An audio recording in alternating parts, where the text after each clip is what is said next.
town in the 1990s that a lot of people didn't expect the future to be better than the past, and that's a really unique and a really tragic thing.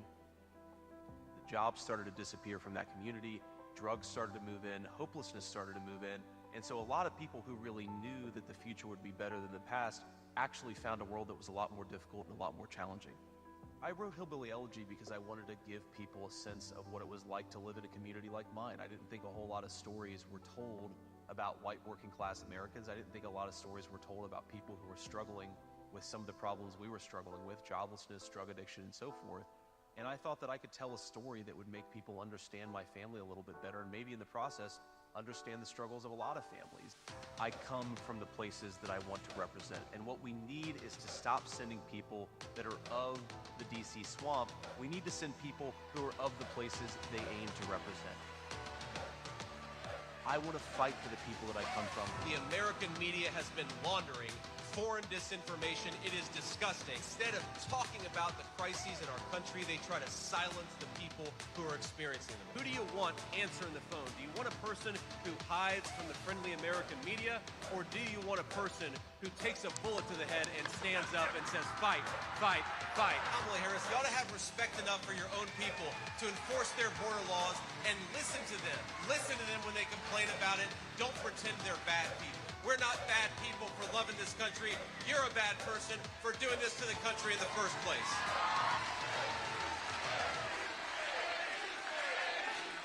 Ladies and gentlemen, please welcome to the stage the next Vice President and Second Lady of the United States, Senator J.D. Vance and Usha Vance.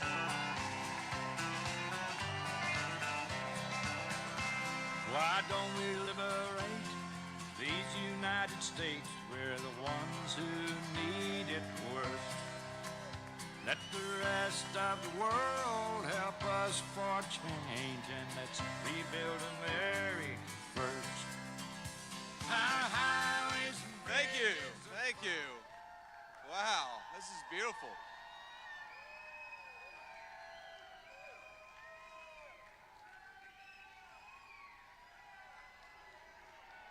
Thank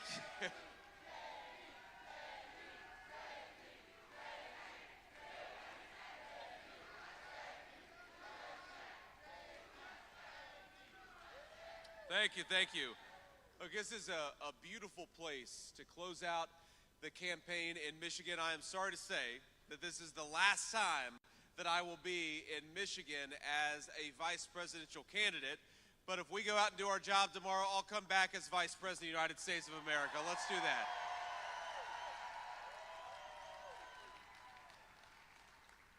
Now, we have got, of course, some special guests here, and you guys have got some great candidates and great local leaders. I want to recognize them before we get started. We've got Michigan's next senator, a guy who's run a hell of a campaign and is a very good guy, Mike Rogers. Mike, thank you so much for being here, for your leadership. Thank you, man. We've got Representative Lisa McLean. Where are you, Lisa? It's very bright, very hard for me to see out there, so I'm just going to trust that Lisa's out there. Congressional candidate Tom Barrett. Tom, where are you? Thank you, Tom. God bless you, man. And Paul Young. Paul, thank you so much for doing what you're doing. We love you, Paul. And we've got my favorite guy in the state of Michigan right now, the GOP chair, Pete Hoekstra. Pete, thank you so much, man. You're doing a good job.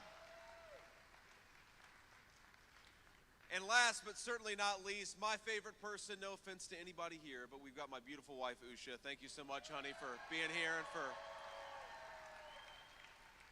It's good to get to run for vice president. It's even better to do it with your best friend by your side. So I love you, honey. Thank you for making this such a good experience. And most importantly, we got one more day, my friends, one more day.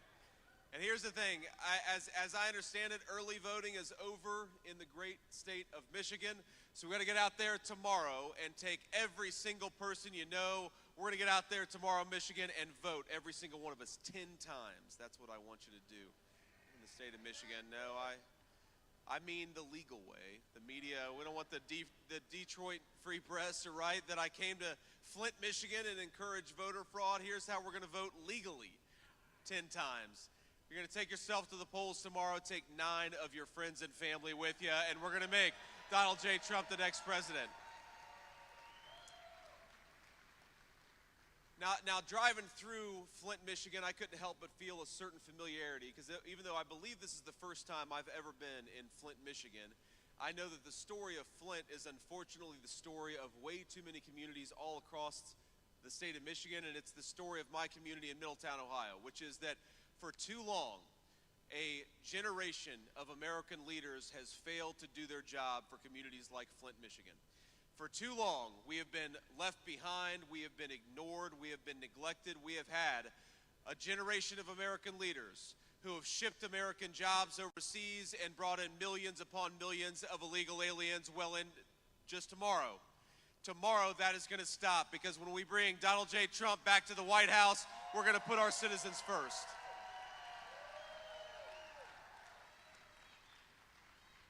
I mean, look at this. Look at this beautiful building. You know how lucky we are to have come from a generation of, hundreds of years. The people of the United States of America, they built places like this. I'm overwhelmed by it. You know, you go all different places when you run for Vice President of the United States, but we're driving downtown Flint, and all I could think is, St. Paul's Episcopal Church. We know St. Paul's Episcopal Church. I'd never seen it before in my life. I drove by it on the way out here, and I thought, we have the most beautiful country in the world.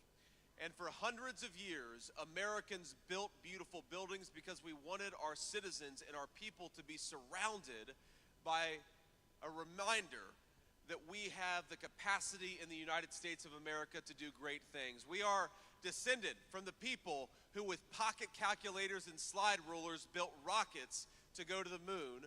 We are descendants of people who built this beautiful building, who built all of these wonderful structures in Flint, Michigan, but unfortunately, a generation of leaders like Kamala Harris have decided that we don't need to make enough of our own stuff in the United States of America anymore. And we know the consequences of it. We know that a generation of middle-class Americans lost their jobs. We know that a lot of our people are struggling to get by. We know that our fellow citizens can't afford to buy groceries, can't afford to buy housing, can't afford to put food on the table because people like Kamala Harris failed to do their job. Well, tomorrow, we get an opportunity to send a message to those people. We don't want you anymore. We want Americans who care about their fellow citizens. That's what Donald J. Trump offers. Look, I got to be honest with you. I saw Tim Walz a couple days ago in Las Vegas, Nevada. We were both arriving in beautiful Las Vegas airport at the exact same time, and I actually feel bad for Governor Tim Walz, if I'm being honest with you, because think about this. He's got the toughest job in American politics. Maybe one of the toughest jobs in America, period. He's got to go around the United States of America and pretend that Kamala Harris is fit to be president of the United States. And I know, look, think about it. I know a lot of us have had hard days at work. Our hands hurt, our backs are tired, but have you ever had the kind of day where you had to tell people that Kamala Harris was able to be the president of the United States? That's tough work, my friends. But here's the thing, we don't have to guess at what Kamala Harris's leadership is going to be like. We don't have to pretend that the slogans and what she says with a teleprompter in front of her is the reality. We know exactly what Kamala Harris is going to do because she's already been doing it for the last 4 years. And what is the consequence of Kamala Harris's leadership? What does Tim Walz have to go around America and pretend that Kamala Harris has been doing? Well, we know that thanks to Kamala Harris and trillions of dollars of new spending, our fellow citizens can't afford to buy groceries, that gas prices are up by 45%. Did you see the jobs report that came out just a couple of days ago? 28,000 private sector jobs that we lost. 46,000 American manufacturing jobs lost in the United States of America. But the only category where we gained employment was the government. So under Kamala Harris's economy, our good, hardworking Michigan citizens, they're losing their jobs. Our great Michigan auto workers are losing their jobs, but Kamala Harris's government bureaucrats are doing just fine. And look, I don't wish unemployment on anybody. I know it's terribly stressful to lose a job, but the one person that I think that we're going to make unemployed tomorrow is Kamala Harris, because we don't want her anywhere near the Oval Office.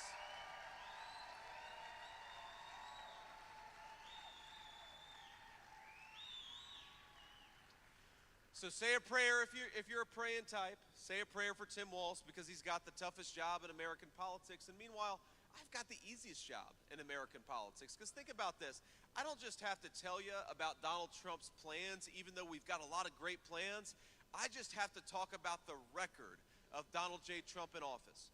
When Donald Trump was in office, inflation was at 1.5%. The dollar went as far as it's ever gone in the United States of America. When Donald J. Trump was president, wages were rising faster than they had in 40 years in the United States of America. And when Donald J. Trump was president, the border was secure and the Mexican drug cartels were on the run. That's a hell of a record to run on. So I've got the easiest job. I've just got to try to convince our fellow citizens all over the state of Michigan, all over the United States of America, that if we get back to the common sense policies of Donald J. Trump, we can get back to the peace and prosperity of that leadership. And I do believe, my friends, that we are on the cusp of a golden age of American prosperity. We're on the cusp of an America where we're not just energy independent, but we're energy dominant. We're on the cusp.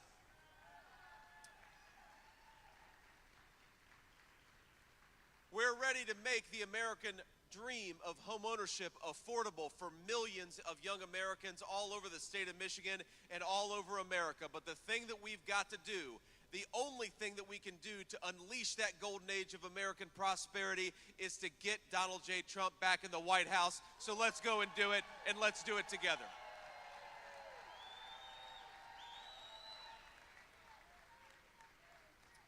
You know, if you just run through the statistics of what's going on, we talked about the jobs numbers, but you know that the credit card delinquency rate in this country is now north of 9%.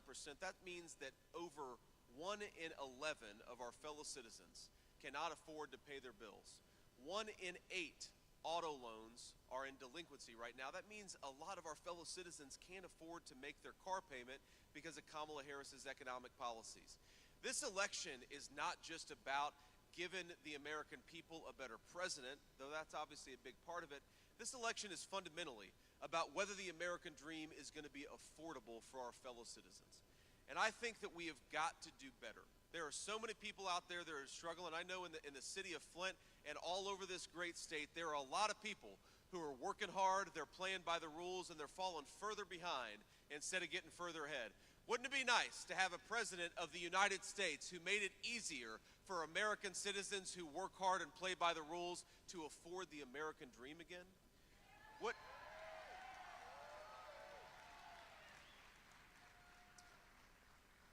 Wouldn't it be nice, instead of having Kamala Harris, who'd like to buy oil and gas from tin-pot dictators all over the world, to have a president who wants to buy American energy from American workers and from American territory? We got plenty of it. And you know, when they ask Kamala Harris, I feel bad sometimes when I watch these Kamala Harris interviews, because they'll say, well, Kamala Harris, what is your exact plan to make groceries and prescription drugs and gasoline affordable again? What is your specific plan to fix what you've been breaking over the last 4 years? And she'll say, well, I grew up in a middle-class family. Or, you know, they'll say, Kamala Harris, the world is on the cusp of a major conflict. You've got a war in Asia, you've got a war in Europe, you've got war all over the place. What is your plan to restore peace and stability to a broken world? And she'll say, well, you know, when I worked at McDonald's, I was very good at making the hash browns. And, you know, those of us who, first of all, I think maybe Donald J. Trump has spent more time working at McDonald's than Kamala Harris has at this point. But who knows? Maybe she's telling us the truth. Maybe she's not. But here's the thing. If you cannot answer specific questions about what you want to do for the American people, then you have no business being near the Oval Office of the United States of America.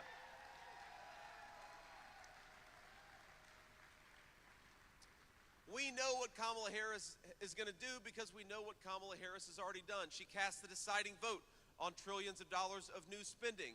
She bragged about being the last person in the room when important decisions were made over the last 4 years. We know what Kamala Harris is going to do because we know what Kamala Harris has already done. And I'd like to borrow a line from my running mate when we're going to say tomorrow to Kamala Harris, "You are fired. Go back to San Francisco where you belong. We don't need you in the White House."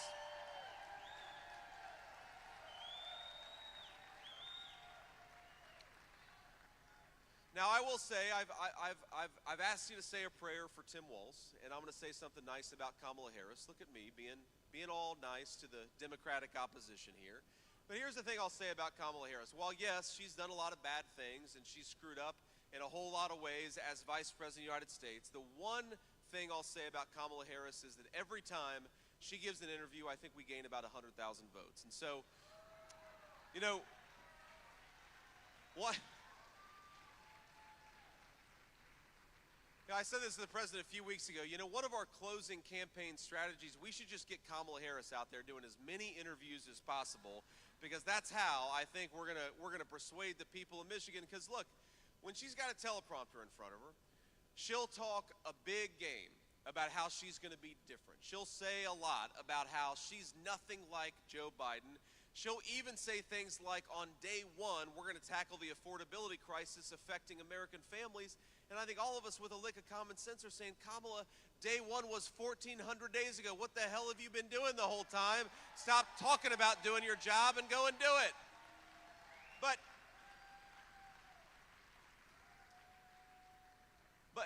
But here's the thing. Every now and then she'll give an interview.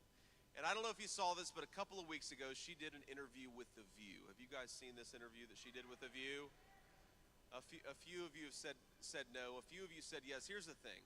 If you haven't seen that interview, I don't want you to see the interview until tomorrow, because we need you as sharp as possible in this last stretch, and you lose about 20 IQ points if you watch Kamala Harris on The View. But here's the thing. They ask her, you know, you're going around the country pretending you don't even know who Joe Biden is. What would you have done differently over the last 4 years? And Kamala Harris says, nothing comes to mind. That's a direct quote. Not a thing comes to mind that she would have done differently. Now, that could be, if we're being fair, that could be the slogan of the Harris-Walz campaign. Harris-Walz, nothing comes to mind. What would you...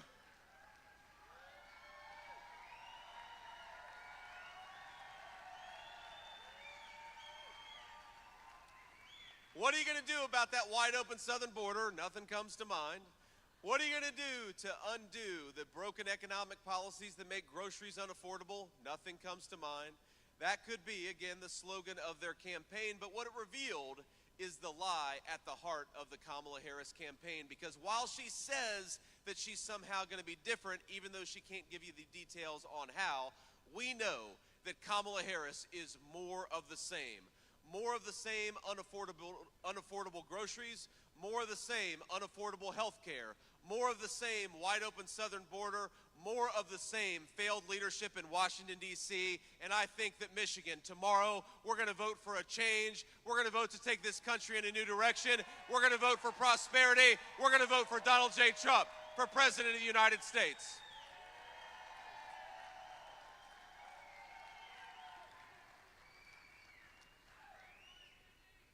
It's, you know, here's the biggest problem with Kamala Harris. It's not just that we disagree with her on policy, it's that Kamala Harris has decided, instead of saying what she's going to do to make your lives better, she's more focused on dishonest smears against Donald J. Trump, or more importantly, dishonest smears against the American people. For my entire time that I've paid attention to politics, I'm all of 40 years old, and you know, I used to talk about, I turned 40 in August of this year, right after Donald J. Trump made me his running mate. And I used to go out and complain about having just turned 40. And then, you know, people who had just turned 60 or just turned 70 said, why don't you shut the hell up about having just turned 40? So I stopped doing that. But in my entire life, I've never seen a political candidate not just criticize the other party or criticize the other candidate, but go out and attack millions upon millions of Americans for disagreeing with Kamala Harris. We saw this when Joe Biden, Kamala Harris's boss, called half of America garbage for wanting to think that Donald J. Trump should be president of the United States. You know, we had this great rally in Madison Square Gardens, really a celebration of America between the people inside and outside. We had close to 100,000 patriots celebrating the United States of America, and Tim Walz compared it to a Nazi rally in 1930. Even though, you know, I actually have met the guy. We had a Holocaust survivor who was at that rally there celebrating America and rallying in support of Donald J. Trump. They call the guy a Nazi who literally survived the Holocaust. Think about this. We don't need to attack our fellow citizens just because they have the wrong politics. And I'm sure every single person in this auditorium knows somebody who's going to vote the wrong way tomorrow. And I want to ask two things. First of all, try as hard as you can over the next 24 hours to make sure they vote the right way, because we got to get Donald J. Trump back in the White House. But here's what else. Even if people vote the wrong way, you know what? They're still our fellow citizens, and we're still going to fight for them anyway, because we love this country, and that means loving everybody who calls this place home. So reject the example of Kamala Harris. Reject somebody who wants to call us racist for believing that we should have a border. Reject calling our fellow citizens garbage because we think that Kamala Harris is doing a bad job. Because here's our simple message to Kamala Harris. No, our fellow citizens are not garbage for thinking that you're doing a terrible job, but tomorrow the state of Michigan is going to take out the trash in Washington, D.C.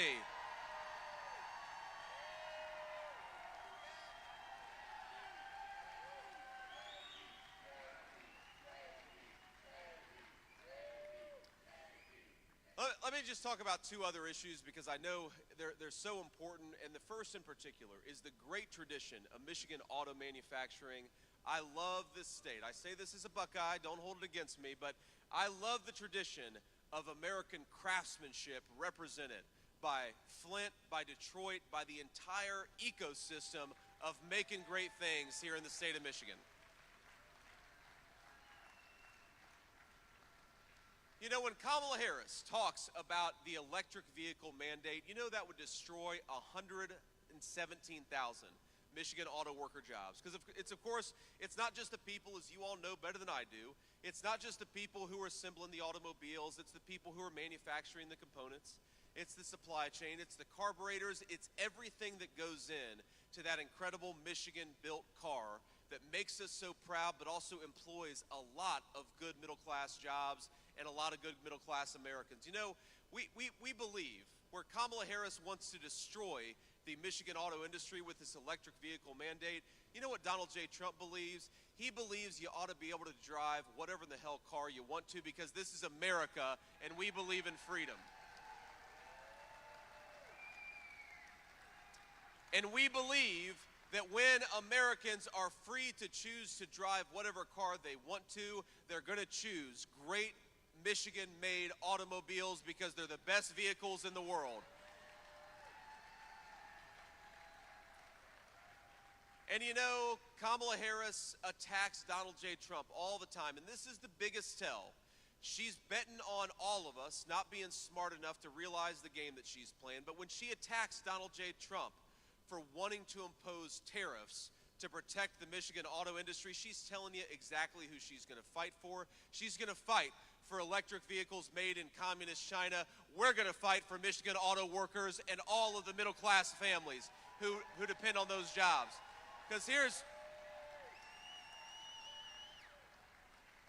the thing. If you are unwilling to apply pressure to communist China for not allowing Michigan automobiles to be sold all over the world. Think about this. If you're a company and you want to employ a literal slave laborer in China to manufacture automobiles, and you're having a government that's going to reward people for buying those automobiles made in China, then reward people who are buying cars made in America, that's going to destroy the manufacturing economy in the state of Michigan and in the United States of America. Here's what a tariff, all it does is say that if you're a foreign company or you're a foreign corporation and you want to manufacture something with slaves in communist China, you're going to pay a big fat penalty if you try to bring that crap back in the United States of America. It's common sense.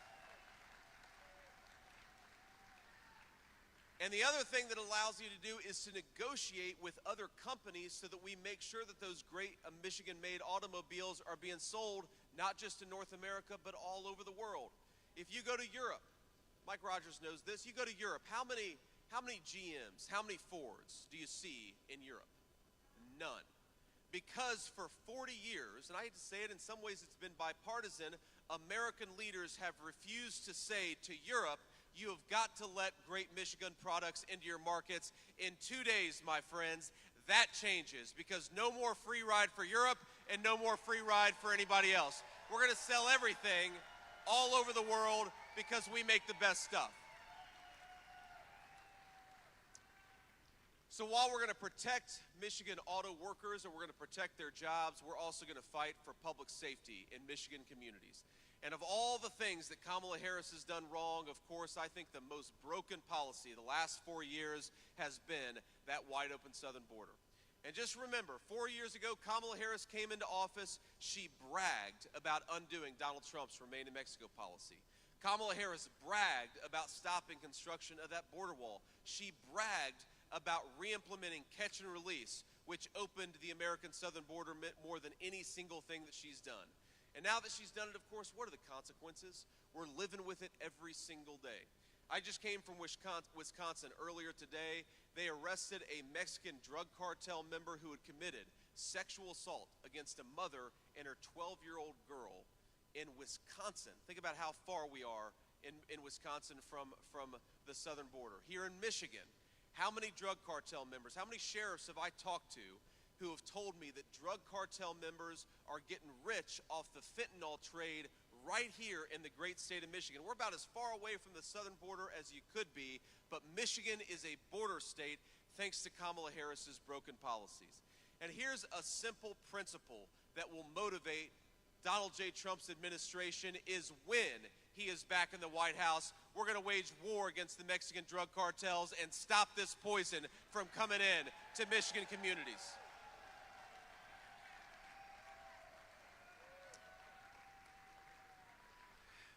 You know, a lot of you know my story. A lot of you know that I was raised by my grandmother because my own mom struggled with addiction for a big chunk of my early life. Now, I'm proud of my mom, and she's been clean and sober for almost 10 years, and that's an incredible grace and an incredible blessing for my family. Thank you. But I often ask myself, what if the poison that Kamala Harris lets come across the border today had been coming across 15 years ago? Because I really think that we would have been deprived of that second chance that we got with my mother. All of those memories that we've been able to build with my 7-year-old, my 4-year-old, and my 2-year-old, to them, she's the best grandma that they could have ever asked for. And that is a testament, of course, to the hope that does exist in recovery, but it's also a testament to what can happen when we fight for American citizens having second chances. For all of you who know somebody who's dealing with addiction, for all of you who know somebody who's had their life claimed by this terrible drug epidemic, I want you to know that when Donald J. Trump is back in the White House, you're going to have a fighter for you, for your families, for your second chances, because that's what we need in an American president.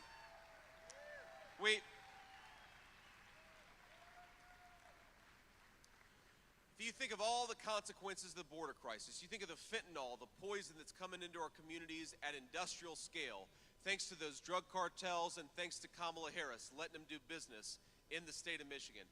If you think about the public schools that have been overwhelmed because you've got thousands and thousands of kids who don't even speak English who have been dropped in to our Michigan schools, which has, of course, made it harder for American citizens of every color to get the kind of education that they deserve. If you've gone to an emergency room, go to a hospital and ask yourself, what are the wait times compared to what they were 6 years ago? They've gone up everywhere because Kamala Harris has let in millions upon millions of people who don't have the legal right to be in this country. Now, I believe that the United States is the most generous country in the world. I believe that we are the most compassionate people anywhere in the world. But the compassion of the American president belongs to American citizens, to people who have the legal right to be here, not to people who shouldn't be here in the first place.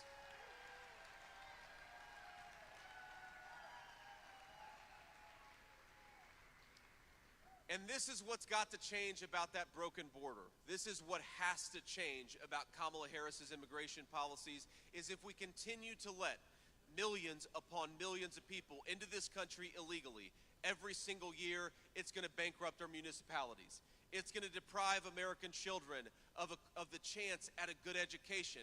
It's going to mean that we've got millions of American families who are losing their loved ones because of the poison that's coming into our communities. It's going to mean longer wait times at our hospitals. It's going to mean that Social Security and Medicare go bankrupt because Kamala Harris is promising to give Social Security and Medicare benefits to illegal aliens. I happen to think those benefits ought to go to the American citizens who have been paying into them for their entire lives.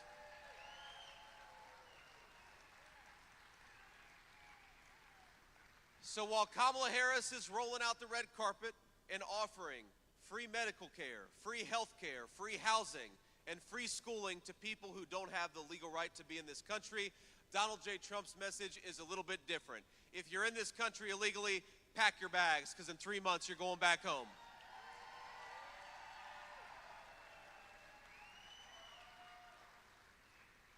Now I want to close with just a couple of final requests here, and I know we're actually headed to Georgia, and then we're going to finish the day in Pennsylvania. And I know the president's got 4 separate events today, and it's so funny to compare and contrast the record and the campaign stretch of Kamala Harris versus Donald J. Trump.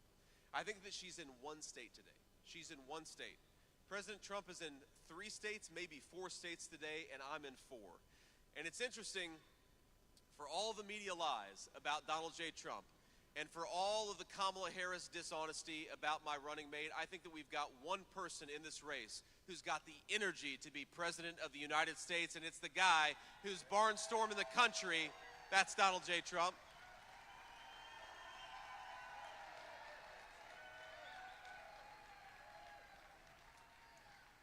But I think especially at this cycle, this point of the race, it's very easy to get tunnel vision. It's very easy to focus on just the politics and not on what's at stake. Because look, this is not just about red team versus blue team, Republicans versus Democrats. We've got a lot of independents, Democrats, and Republicans as part of this team, and we're thrilled to have them. If you believe in common sense, if you want government that actually belongs to the American people, then you got to vote for the common sense ticket of Donald J. Trump. It's that simple. But look, this is not just about beating Kamala Harris and the Democrats. And trust me, more than any person in this auditorium, I am looking forward to beating Kamala Harris and the Democrats. Trust me, I'm going to enjoy it more than anybody else in this room.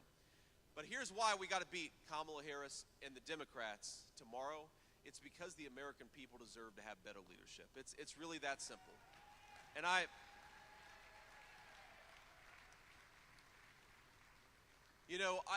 wish that I could take all of you and give you the perspective over the United States of America that I've gotten over the last 3 months. I can't overstate how overwhelmed with gratitude I am at the generosity and the greatness of the American people. And I love you too. And I got to tell you, let me just offer a few observations, tell you a few stories of people that I've met along the way. I met a woman a few weeks ago, actually in the state of Michigan, but a much more rural part of the state of Michigan, who told me in a photo line before I did a rally up there, she said, I can't afford groceries. She was talking to me about her financial struggles, and then she walked me through the names of my children. First, middle, and last. She knew every single one of their 3 names because she says a prayer for all of us every single night. A woman who can't afford groceries prays for me and my children and my wife every single night. I met a woman who told me that for 40 years, she and her husband had this ritual they loved. They did steak night every Friday night. But last year, because thanks to Kamala Harris's policies, the cost of groceries just got too expensive, that she canceled steak night. She said, you know what? We're just going to eat ground beef instead. And I thought what a tragedy it was that our fellow citizens are canceling these little family rituals, the things that make life worth living, because Kamala Harris has failed to do her job. I've met so many parents of teenagers who have lost their children because a teenager went to a party and he did something, or she did something that a lot of teenagers do. They took something under peer pressure, and unfortunately, because the Mexican drug cartels have brought so much poison into our country, that thing that they took under peer pressure was laced with fentanyl. And so instead of paying for that teenage mistake with a headache or a lecture the next morning, they paid for that teenage mistake with their lives. When you look at how much this country is struggling, and you think about the golden age of prosperity that we could unleash, we've got to go and do it, my friends. And over the next day, as we're working hard for the people of Michigan, working hard for everybody, getting people to the polls, telling our neighbors, our friends and family, offering to drive them to their polling location if that's what it takes. I want you to remember that what we're fighting for is we're fighting for a retiree being able to afford steak night with their husband. We're fighting for the parents of children to be able to raise their children in communities that are safe and secure. We're fighting for people to be able to afford groceries. We're fighting for our fellow citizens because they deserve to have an American president that is fit to lead this great nation. And my friends, tomorrow, that's exactly what we're going to give them. God bless you all, Michigan. Thank you. I'll be back soon, but we got to go win this thing. We love you.